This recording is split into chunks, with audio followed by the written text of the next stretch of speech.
We all have a place which we dig into, which we go back to, a secret chamber for inspiration, a reservoir where we dip in, we drink from, and there is an elixir for us that sustains us, that just brings us back into the folds of true life, real life, where we are able to find the strength to confront challenges, where we feel inspired and moved enough to bring about change in life. For me, one of these sources is Daniel Ladinsky translated poems of Hafiz. This one is called A Year with Hafiz, Daily Contemplations, and I'm going to read one every day. The one that opens up today has spoken to me. This is actually going to be in an order, and I believe that when I read from this in an order and you open it up on your source of listening, whether it's a podcast you're prescribed to or any platform, but this is going to show up to you, for you, at the right time when you need it the most, because these wisdoms are meant to be transferred. And I act exactly what the first poem says, and I obey its instruction because that's a sign for me to begin. It's auspicious and it is extremely divinely orchestrated. This one is called Listen to This Music. I'm a hole in a flute that the Christ's breath moves through. Listen to the music. Listen to this music. I'm the concert from the movement of every creature singing in myriad chords. And every dancer, their foot I know and lift. And every brush and hand, well, that is me too, who caresses any canvas or cheek. How do I become all these things and beyond all things? It was my destiny as it is yours. My poems are about our glorious journey. We are a hole in a flute, a moment in space that Christ's body can move through and sway all forms in an exquisite dance as the wind in a forest. In an exquisite dance as the wind in a forest. Why don't I start backwards? Aren't we all a hole in the flute? The moment we shed our egos and we step out of ourselves, not physically, but in terms of move this obstacle of us, of the mini-me, the self, the ego, and we feel that we are just a source through which divine wisdom and action flows, and we allow ourselves to transform into a hole in a flute and the Christ's body is moving through us, and suddenly feel that it's an exquisite dance to which the whole world moves. Everything is in sync, everything is in order, and this, ladies and gentlemen, is the message of this poem, and the practical applicability of this is tremendous. Every time you've stepped out of your own way, you've allowed things to go through you and happen. The divine wisdom, the subconscious, the divine conscious has taken over.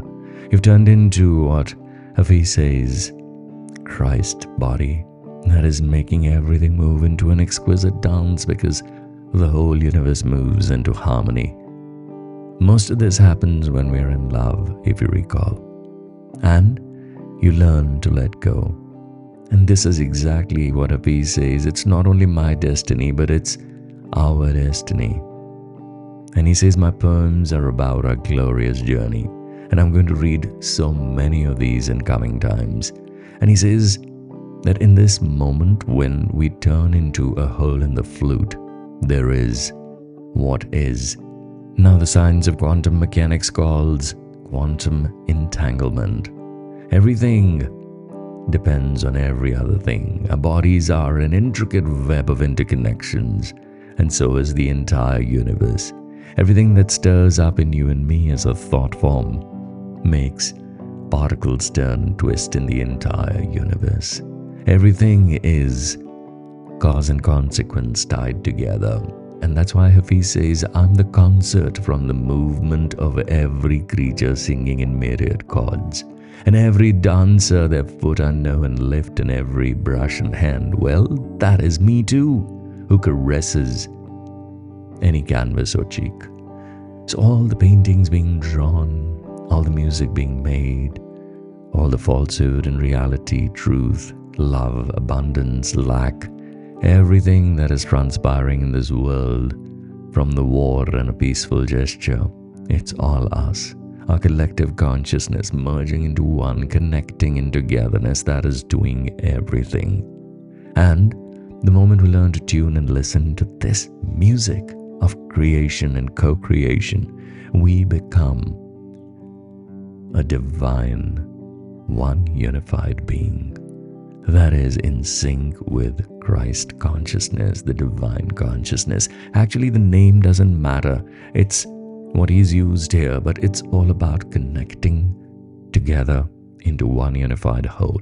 And right at the first poem, he's trying to explain to us how beautifully connected we are in the moment we are in isolation, feeling solitary, individual, broken, isolated. This disconnection is what brings all misery and discontent to us. And every time I've felt this rage building up against somebody, any fear, any anger, any angst, any insecurity that I breed against any other individual, my entire being weakens. Strength and vitality and harmony comes from oneness, from being in sync, from being on purpose. We derive it from being in tune, in rhythm, in sync, in harmony, and it's only when we are the surrendered hole in the flute, divine music begins to play. And I want you to hear this music all day long as you go about the business of living, of conducting tasks. Every time just asking yourself deep within that little voice of wisdom, intuition, that am I doing something that is in harmony with this universe, that is co-creating a beautiful world for everyone to live in. And the more I hear, the more I read, the more I wake up to this, it becomes a strong, insuppressible urge that we are here to perform this miracle together. The miracle of unified oneness, of synchronicity, of harmony, of creating this divine music that we must tune to. And Daniel Ladinsky has translated Hafiz right on this first poem. And I give you a reminder, please, when you live through the day today, keep listening to the music. I'll be back with more. Thank you.